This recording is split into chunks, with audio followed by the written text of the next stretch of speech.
Good morning, good afternoon, good evening. Friends, Kevin Lopez back from Personal Tutor. Standard 6th Political Science, Civics जिसे कहते हैं, उसके अंदर एक चैप्टर है अंडरस्टैंडिंग डाइवर्सिटी. उसका एक सब टॉपिक यूनिटी इन डाइवर्सिटी आज मैं आपको समझाने वाला हूँ.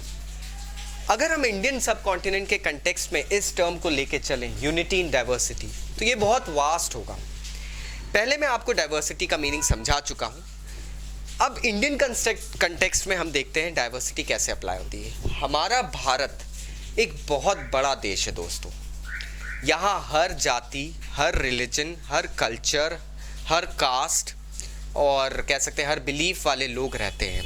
They speak different languages, they live different lives, they actually have different interests, habits and so on. ये एक प्रोबेबिलिटी इसलिए भी है क्योंकि अगर हम इसको नोट करें कि एक पर्सन अलग अलग रिलीजन, अलग अलग बिलीव्स, अलग अलग कल्चर्स, अलग अलग आइडियोलॉजी को फॉलो करता है, तो वो पर्सन एक्चुअली हर दूसरे पर्सन से अलग भी होगा. क्योंकि it is always a factual knowledge that no two person are same. कोई दो इंसान एक समान नहीं होते हैं. अगर हम जुड़वा भाइयों की भी ले लें, अगर हम लाइक आइडेंटिकल ट्विन्स भी ले लें, they are together लेकिन fingerprints भी अलग होगी. They are born together but fingerprints are different. Now my friends, since people are different, their choices will be different, their lifestyle will be different, their habits will be different. Think about it once again. India में अगर हम देखें तो कितने अलग अलग लोग रहते हैं. कश्मीर में कश्मीरी रहते हैं, असम में असामी रहते हैं, केरला में मलयाली लोग रहते हैं, राजस्थान में राजस्थानी रहते हैं. बोली अलग है, रहन सहन अलग है, पहनावे अलग हैं, उनकी लाइफस्टाइल, ईटिंग हैबिट सब कुछ अलग अलग है. कल्चर्स भी अगर देखा जाए तो इंडिया में कमी नहीं है इनकी. हर 100 मील पे आपको एक अलग कल्चर मिलेगा. हर स्टेट में एक डिफरेंट आइडियोलॉजी है.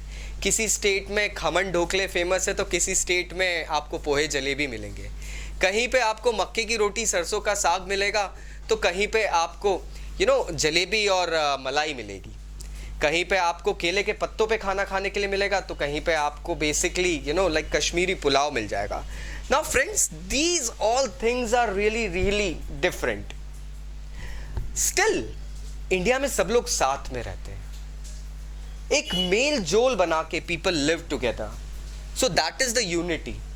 एग्जाम्पल अगर हम देखें तो यूनिटी इन डाइवर्सिटी का सबसे फेमस एग्जाम्पल फ्रेंड्स जाता है ड्यूरिंग द ब्रिटिश रूल. आज से लगभग 150 साल पहले, 150 साल से भी ज्यादा होने आया है, हमारा देश सॉरी ब्रिटिशर्स की गुलामी कर रहा था.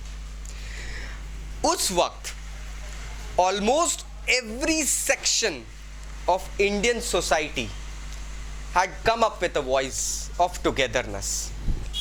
सारे sections जो थे इंडियन सब कॉन्टिनेंट के ब्रिटिशर्स के खिलाफ खड़े हुए थे दोस्तों. Nobody was actually plying with the policies that Britishers had implied in India. कोई भी ब्रिटिशर्स के इस दमनकारी नीति चक्र से वाकिफ नहीं था, ताल्लुक नहीं रखता था. इस वक्त हमने देखा कि इंडियन सब कॉन्टिनेंट में भले ही कितने भी अलग अलग धर्म के, अलग अलग जाति, अलग अलग वेशभूषा, पहनावे के लोग थे, उन लोगों में भले ही आपसी मतभेद होंगे, they would be having disputes among themselves, but still my friends, they came together and helped us to achieve freedom from the British Raj. Finally, the British Raj was over because of a unanimous effort inculcated by almost all Indians together. So now we understand what is unity in diversity. I've given you an example as well. Still अगर कोई doubts है तो नीचे comment box से comment करना मत भूलिए. I'll be going ahead and replying. Thank you very much. Take care. Bye bye.